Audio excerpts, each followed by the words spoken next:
السلام علیکم۔ آپ دیکھ رہے ہیں ثانی ٹی وی۔ ہم یہاں تک پہنچے تھے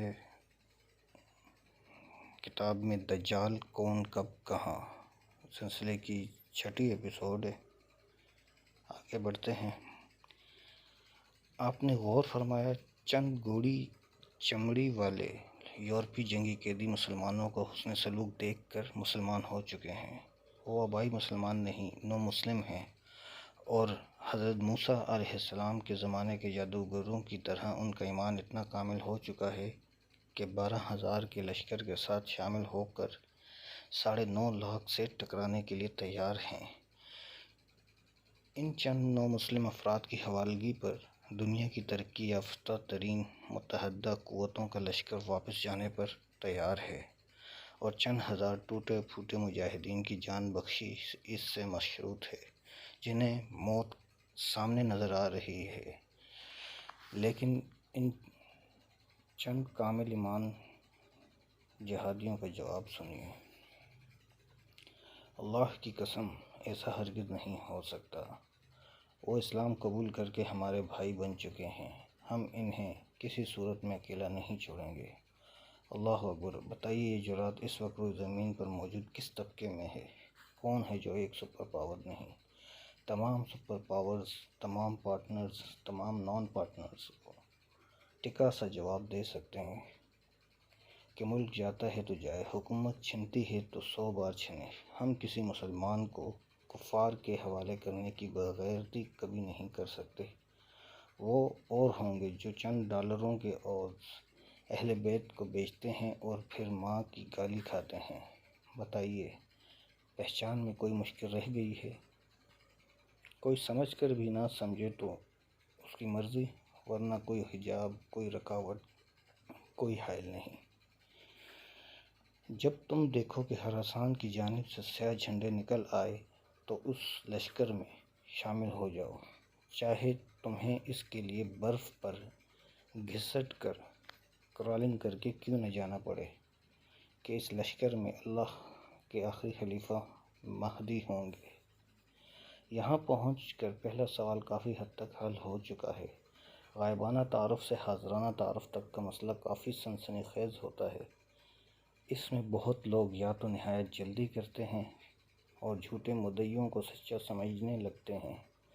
ایک جھوٹے مدعی شہباز کاذب کی حال ہی میں گرفتاری کے بعد فیصل آباد سینٹرل جیل میں اس کے چیلوں نے اس کی پیشن گوئیاں جھوٹی ثابت ہونے پر ٹھکائی لگائی ہے، اور کچھ لوگ اس کے نہایت دور دراز اور طویل میعاد ہونے کے قائل ہیں۔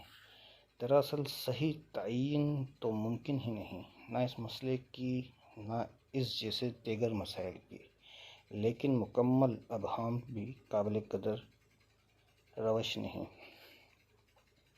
حتمی انجام اور حتمی تعین کے درمیان کا راستہ محتاط اور محفوظ رویہ ہے۔ حدیث شریف میں ایک اور جملے کی کچھ وضاحت کے بعد ہم آگے چلیں گے۔ فرمان نبوی ہے، نزول عیسیٰ تک اس زمین میں ایک جماعت حق کے لیے برسر پیکار رہے گی جو اپنے مخالفین کی پرواہ نہ کرے گی۔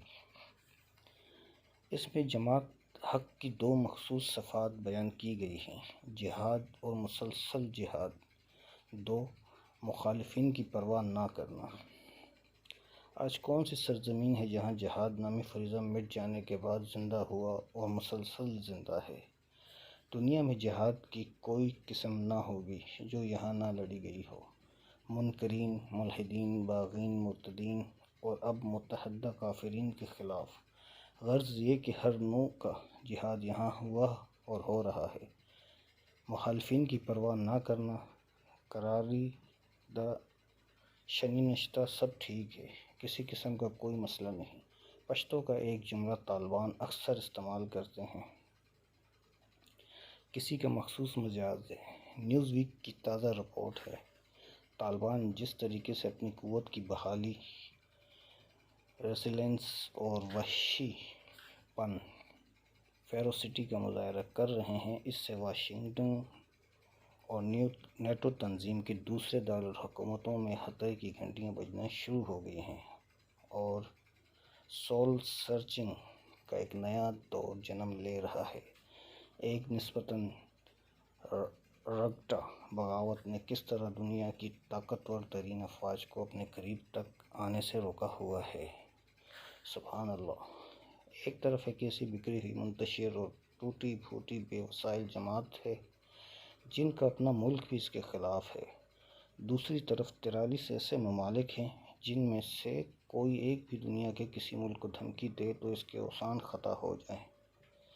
لیکن نتیجہ کیا ہے؟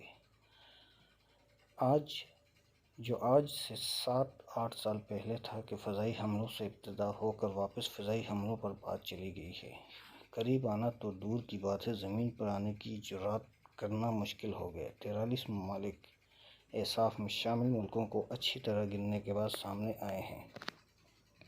مادی طاقت کے لحاظ سے تو امریکہ اکیلا ہی کافی تھا، کسی کو گھر بیٹھے آنکھیں ہی دکھا دے تو اس کا کام ہو جاتا ہے، فون کر دے تو کندھے کے بیچ ہی بھول جاتے ہیں۔ اس سے اکیلے بن نہ پڑا تو فَاجْمَعُوا أَمْرَكُمْ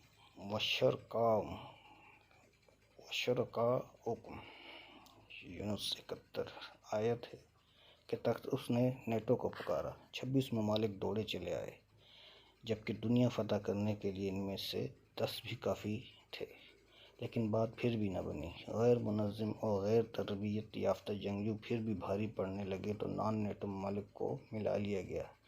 10 مزید پارٹنرز کے آنے سے بات 36 تک جا پہنچی۔ اب تو زمین کے علاوہ کسی اور سیارے کو روننا بھی ممکن تھا، لیکن معلوم ہوا کہ افغان قوم جب سے مسلمان ہوئی چیرے دیر است، چنانچہ 7 کے قریب نان نیٹو اور نان پارٹنرز بھی آ پہنچے۔ ان میں بھی مینڈیٹ کو بھی زکام ہوا کہ مصادق سنگاپور جیسے ناک کے چپٹے بھی شامل ہیں، اور نیوزی لینڈ جیسے دور دراز واقع ملک کے بھگوڑے گورے جن کا طالبان سے کوئی سروکار نہیں بھی موجود ہیں۔ ان 43 ممالک کے بعد خود اپنا ملک افغانستان بھی خلاف ہے۔ حضرت طالوت کے قلیل لشکر کا جالوت کے متحدہ لشکر سے مقابلے کے بعد، بدر اور احزاب کے بعد، ایوبی کی صلیبی جنگوں کے بعد، کیا انسانی تاریخ میں کسی نے ایسا منظر دیکھا ہوگا کہ ایک طرف تو 44 ممالک اور دوسری طرف کوئی ملک نہیں، فوج نہیں، منظم طاقت نہیں، بکھری ہوئی لاہوت لامکان میں رہنے والی جماعت جس کا کوئی فرد سرعام اپنی شناخت بھی نہیں کروا سکتا، لیکن اس کی خود اعتمادی کا حال یہ ہے کہ پوری دنیا کی خوفناک ترین عسکری طاقتوں کی اسے ذرا برابر پرواہ نہیں۔ دم مست قلندر کا نعرہ لگاتے تو بہت سے لوگ ہیں، لیکن نبھایا اسے کسی نے ہی ہے۔ دوستو اور بھائیو، اس ایپیسوڈ میں ابھی تک یہاں ہی تک۔ نیکسٹ ایپیسوڈ میں انشاءاللہ آگے بات کریں گے، اور آپ سے گزارش ہے کہ چینل کو سبسکرائب کریں، بیل آئیکن پہ کلک کریں اور زیادہ سے زیادہ اس کو شیئر کریں۔ شکریہ۔